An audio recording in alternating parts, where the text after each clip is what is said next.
Hello and welcome to yet another edition of the show. Today we delve into the world of governance, risk and compliance, GRC, and challenge the perception that it is merely a reactive check-the-box exercise. Instead, we recognize the transformative potential of a robust GRC framework in enhancing processes, improving controls, mitigating risks, and driving business excellence.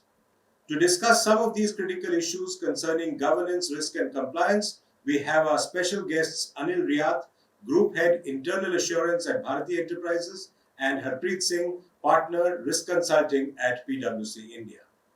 What, in your view, when you speak to clients, what is the key concerns around governance that you advise them on, and what are their experiences as you talk to them? So I think you rightly mentioned, I think we are in a scenario where things are evolving, right? So we have come a long way from a governance standpoint, and regulators have played a very important role in shaping the governance of India. And I think if I just look at historically, companies like 2013 was a game changer, right? And I know the act had a lot of flaws, but that really raised the bar from a governance standpoint, and the role of board of directors, the audit committee, auditors, financial reporting, related party transactions. So I think that really set the stage for a robust corporate governance framework in India.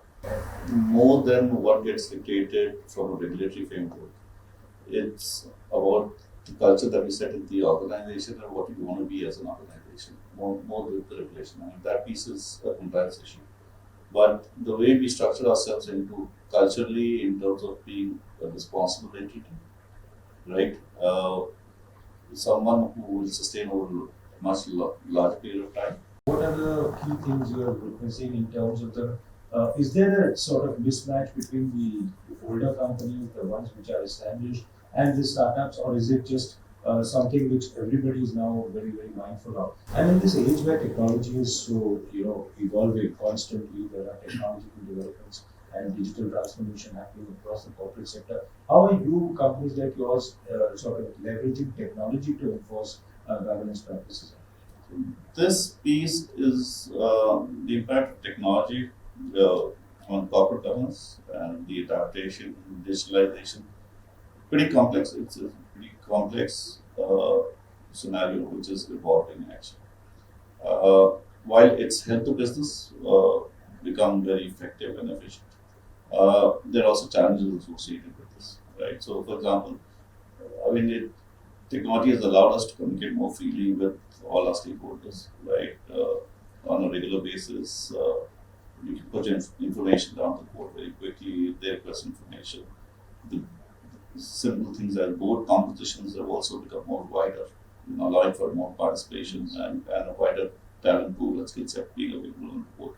The level of optimism is very high, right? The companies you talk to and the plans they discuss is very high. And unfortunately, these are the times when caution is thrown to the wind, right? So one has to be really careful. So I think what we are advising companies is that have a robust risk management process, right? And there are certain elements you need to have, which is about strong risk culture where people are free to express their concerns. As you discuss your strategy, your business plan, and you have to have people who challenge you, right? And look, this doesn't look feasible and logical.